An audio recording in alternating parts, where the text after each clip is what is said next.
Muy buenos días.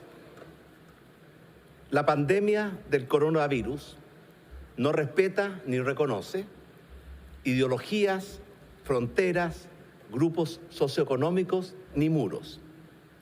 Nos golpea a todos y es deber del Estado proteger la vida y la salud de todos los chilenos y muy especialmente aquellos grupos que por sus características o circunstancias representan grupos de alto riesgo.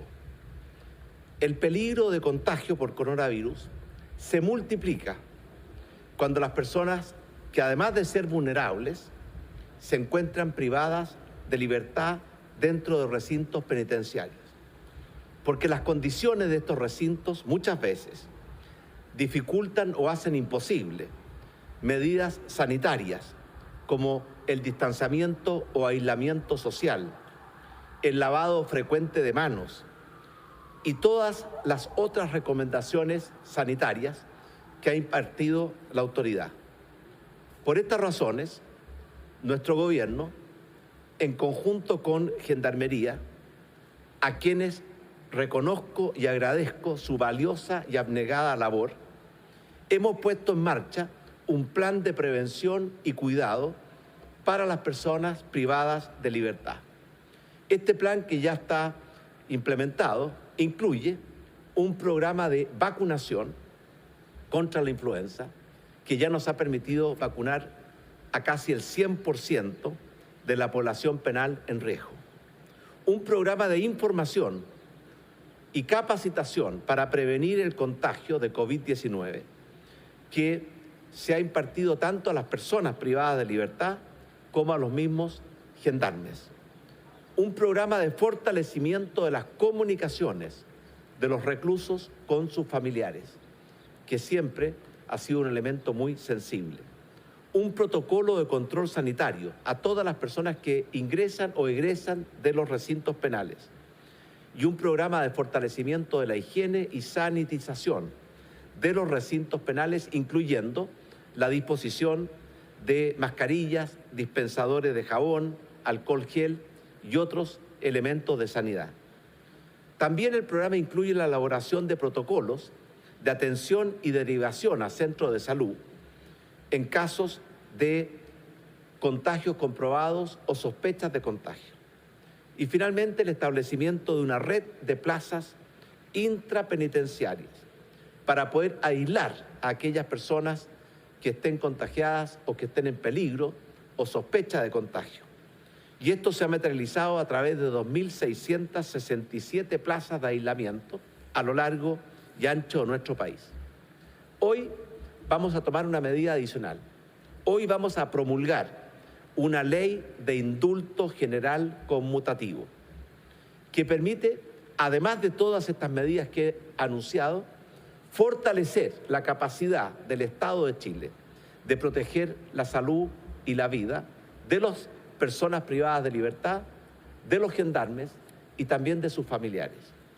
Agradezco muy sinceramente al Congreso por la aprobación de esta ley, al ministro y a la subsecretaria de Justicia y Derechos Humanos por el compromiso y dedicación para poder lograr que esta ley viera la luz del sol, porque estamos convencidos que esta ley es urgente y necesaria, y por eso queremos ponerla en práctica lo antes posible. Quiero ser muy claro, esta ley de indulto general conmutativo no significa en ningún caso impunidad para quienes fueron condenados y están privados de libertad, puesto que esta ley no extingue la responsabilidad penal ni elimina la condena como antecedente penal a las personas favorecidas. Lo que sí hace la ley es modificar la forma en que se ejecuta la pena, conmutando o sustituyendo la reclusión o privación de libertad en los establecimientos penitenciarios por reclusión o privación de libertad total en los domicilios de las personas beneficiadas. En razón de la extrema gravedad de algunos delitos cometidos con respecto al daño causado a las víctimas y para proteger a la sociedad, Esta ley excluye de este indulto conmutativo general a quienes han sido condenados por delitos de extrema gravedad, como es el caso de los delitos graves contra la vida, la integridad física y psíquica de las personas, la libertad personal, los condenados por delitos de violencia intrafamiliar, y también esta ley excluye de sus beneficios a los condenados por secuestro para obtener un rescate, sustracción de menores, tortura, asociación ilícita, violación, abuso sexual agravado, cualquier delito sexual contra menores, parricidio, femicidio, homicidio, infanticidio, tráfico ilícito de migrantes, trata de personas, robo calificado, delitos terroristas y delitos de lesa humanidad o crímenes de guerra y delitos contra la ley de control de armas. Esos delitos, por su gravedad, por respeto a las víctimas y por protección de la sociedad, no están incluidos en esta ley. El principal compromiso de nuestro gobierno y del Estado es siempre con las víctimas de la delincuencia. Pero también debemos tratar con humanidad y proteger la salud y la vida de aquellas personas privadas de libertad. Y por estas razones, buscando compatibilizar la protección de las víctimas y la protección de la salud y vida de algunas personas privadas de libertad, creemos necesario, y considerando las circunstancias de la pandemia del coronavirus que estamos viviendo, sacar adelante y promulgar esta ley que va a beneficiar a 1.700 personas que actualmente están privadas de libertad y que han cometido delitos menos graves y que además representan bajos niveles de peligrosidad. Estos grupos que tienen estas características y que además son de alto riesgo frente a la pandemia del coronavirus, se les va a conmutar la pena de privación de libertad por la pena de arresto domiciliario total. ¿Cuáles son estos grupos? Primero, las personas privadas de libertad mayores de 75 años. Por representar el grupo más vulnerable, no se les exige otros requisitos de cumplimiento de pena ni de duración de la pena restante.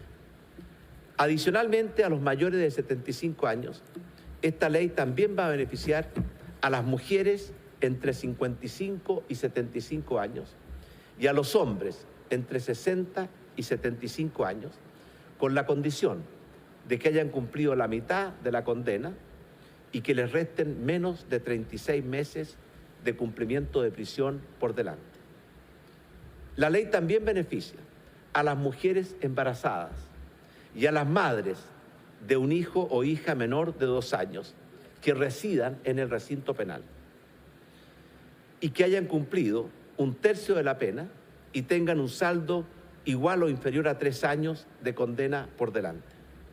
Esta medida humanitaria se justifica porque el coronavirus no solamente puede generar graves y letales consecuencias en niños y niñas, sino que también sus efectos pueden afectar a mujeres embarazadas y en consecuencia a los niños y niñas que están por nacer.